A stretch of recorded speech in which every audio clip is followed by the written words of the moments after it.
and I will be talking about the problem of horrendous natural evils. So, these are some examples of horrendous natural evils. Volcanoes, Pompeii, for example, pandemics, forest fires, floods, tornadoes. You get the gist. The first exploration into this we have is Kate Bowler, who had cancer for a while. And she says, put simply, she talks about the prosperity gospel. She's a historian of the prosperity gospel. Put simply, the prosperity gospel is the belief that God grants health and wealth to those with the right kind of faith. So, people who do all the right things in life, follow their faith, are perfectly pious to God, will have a really good life, health and wealth. They're gonna have money, they're gonna have a big house, they're gonna have successful kids, they're gonna be in good health, and this is all attributed to God, because God is in control, but they have control over God's control because of how they interact with Him. If they're interacting with God in the right way, they're gonna have prosperity. And if there's any failure in faith, this is when bad things and suffering come into play. And this is what Kate Bowler describes.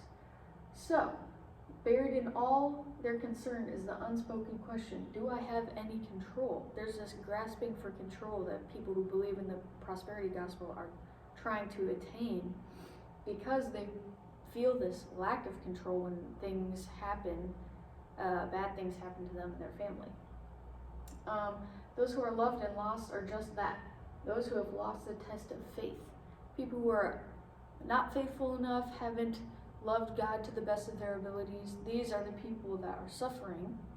And people like Kate Bowler is an example of a prosperity gospel believer would say that her faith is lacking or she did something wrong. Very reminiscent of Job's friends in the Bible, saying that he must have done something wrong in his life. He must have sinned in some great way to have this misfortune come upon him. So yeah, yes. These are some interesting pictures, like prosperity comes from God, money comes from God, and this guy Joel something, famous prosperity gospel preacher. The next explorer into the problem of suffering we have is David Bentley Hart, who says we cannot just dismiss the spiritual complexity it occasions of natural disasters, it being natural disasters. So, in order to be Christians, we have to kind of look at this problem and of horrendous natural disasters and question what it means and what we think suffering really means. He says, simply said, there is no more liberating knowledge given us by the gospel, and none in which we should find more comfort than the knowledge that suffering and death, considered in themselves, have no ultimate meaning at all.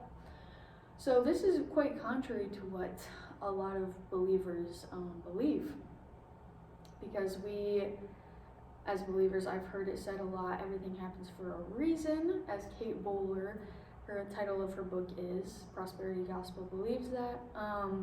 Lots of people think that there has to be a point to all our suffering, otherwise it's meaningless. But this guy is saying, what if it being meaningless is more comforting than there being a purpose? Because as who says it? Dostoevsky says, maybe, I don't know if it's him, but would you comfort those dying in torment on desolate shores by assuring them that others will profit from their demise and that they are discharging the parts assigned them by the universal law? So basically, I think that was maybe Voltaire, but Ivan Karamazov takes a step further and says that if there is any necessity to someone's suffering, then I don't want any part of that God. I don't want any, there better not be any point to suffering, to an innocent person suffering, to these natural disasters. Because what could possibly necessitate that on earth? And he's saying the only comfort we might be able to take as Christians is that there really isn't a point to this suffering. And yeah, the only comfort we can take, which it's not really a comfort, but it's more like a lesser of two evils, is that God detests suffering as much as we do and suffers with us. But there really is, it's not a conditional thing. Like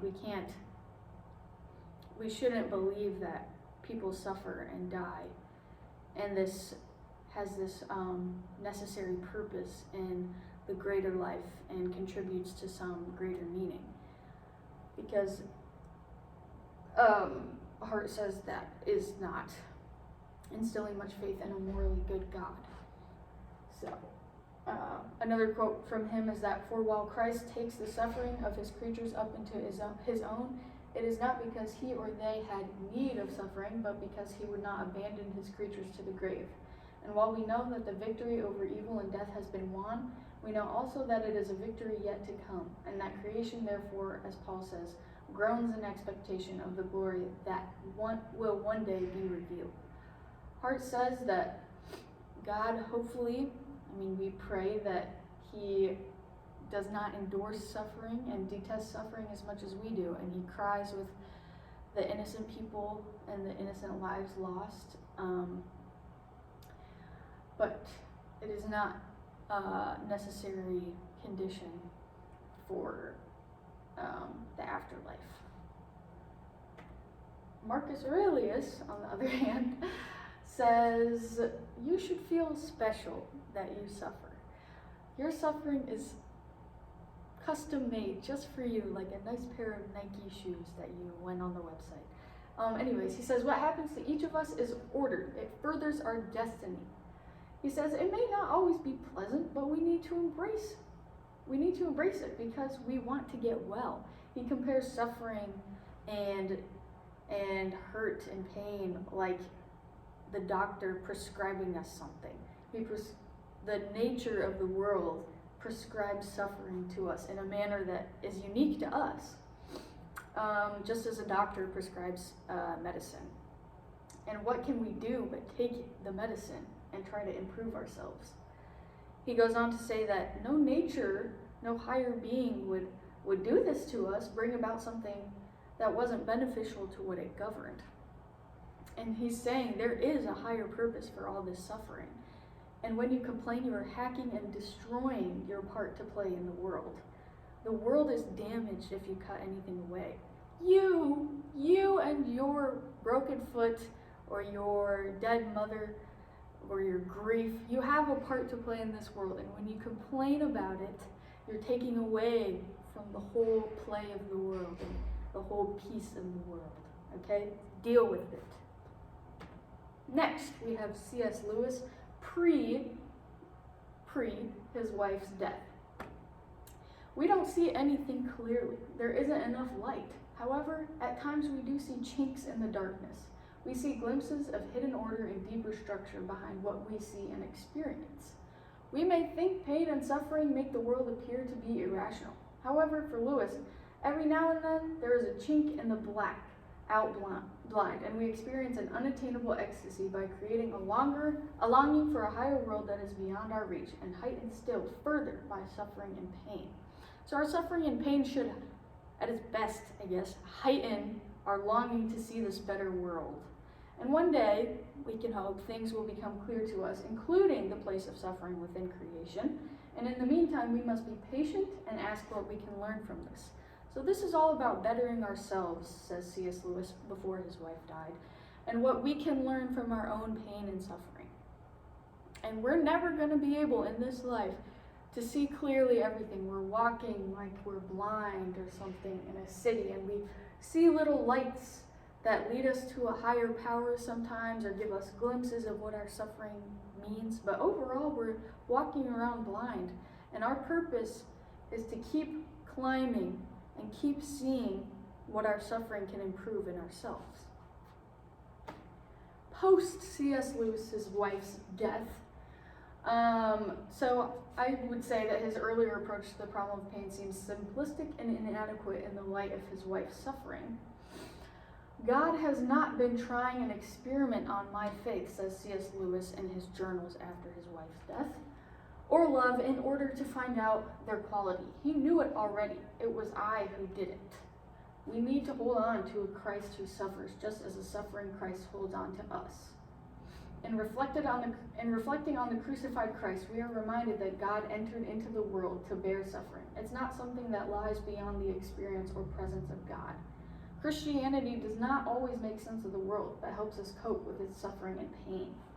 So he kind of does not a 180, but he says, Christianity, we're not going to be able to make sense of the world. Even these glimpses of a higher power, that doesn't even make sense in light of suffering. But Christianity can help us cope with this pain.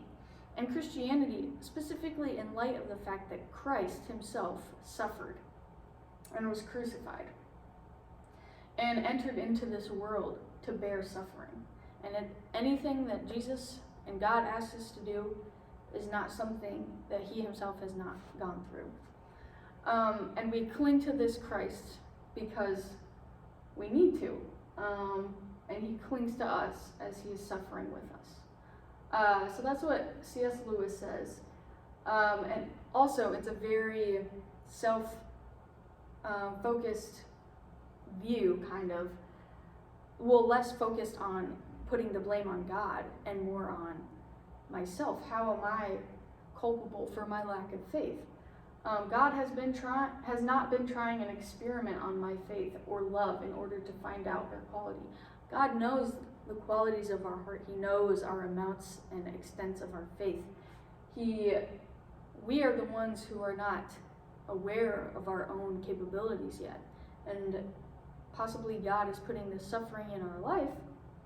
Well, maybe not putting it in our life.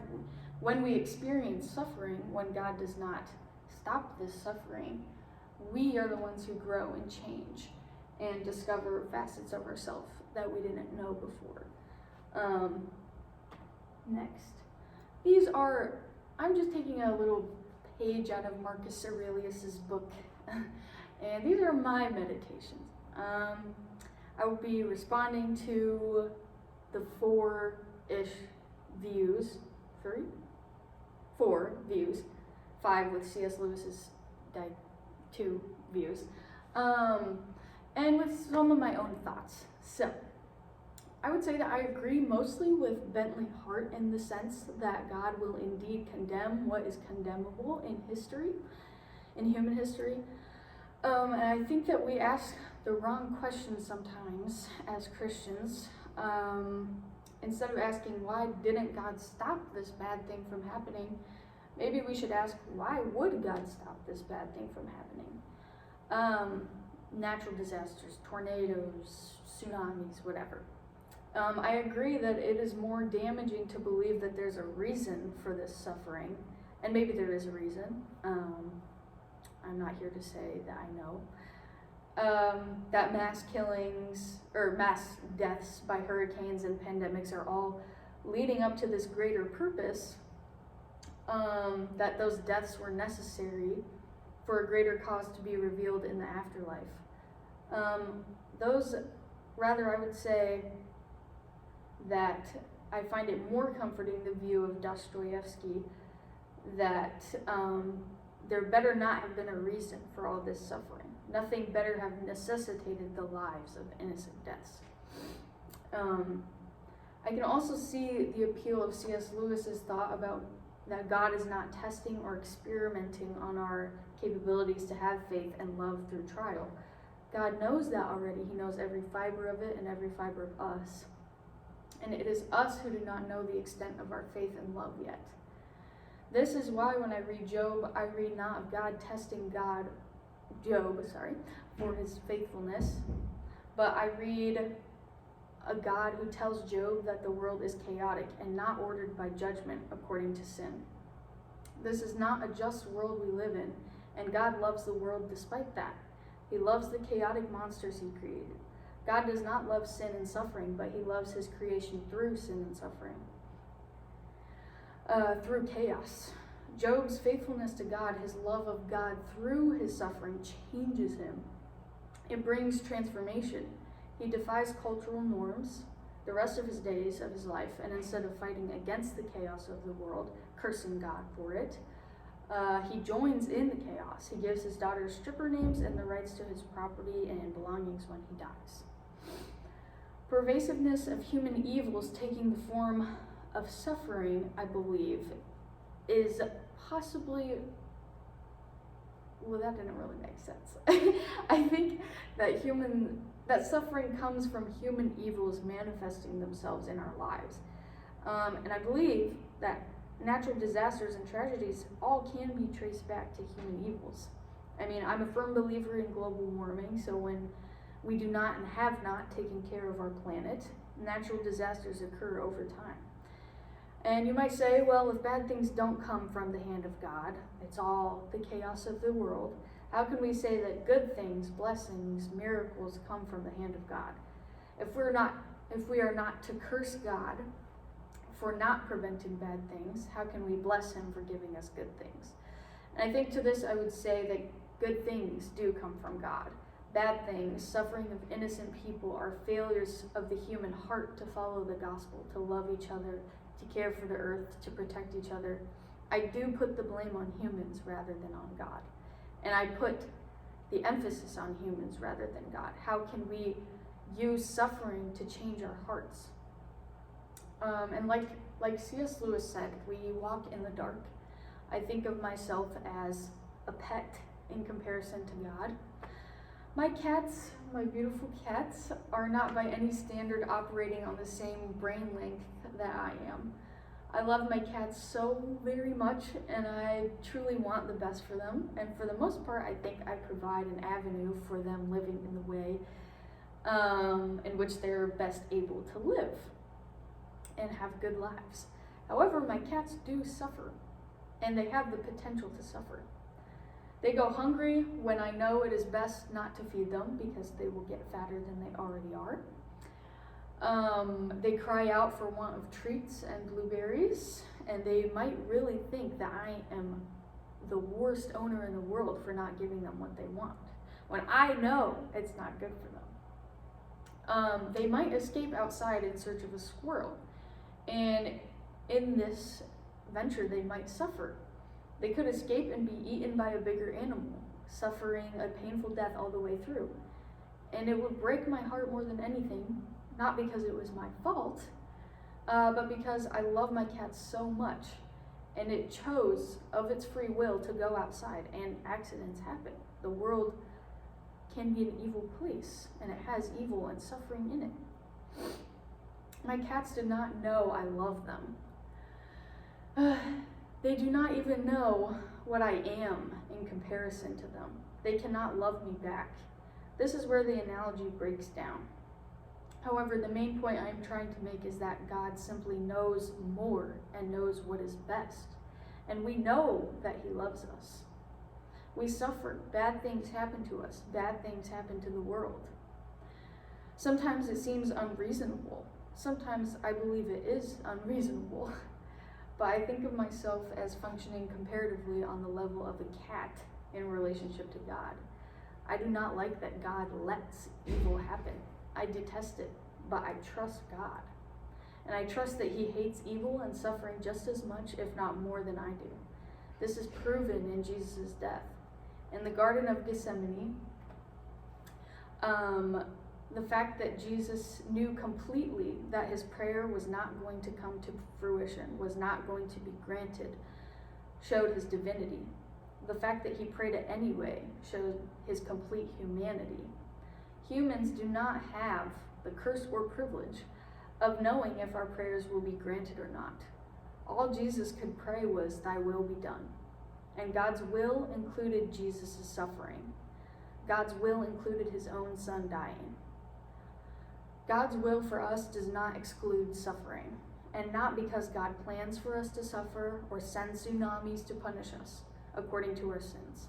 Suffering is almost promised to us in life, but as is beauty. Life is so hard. Life is so beautiful.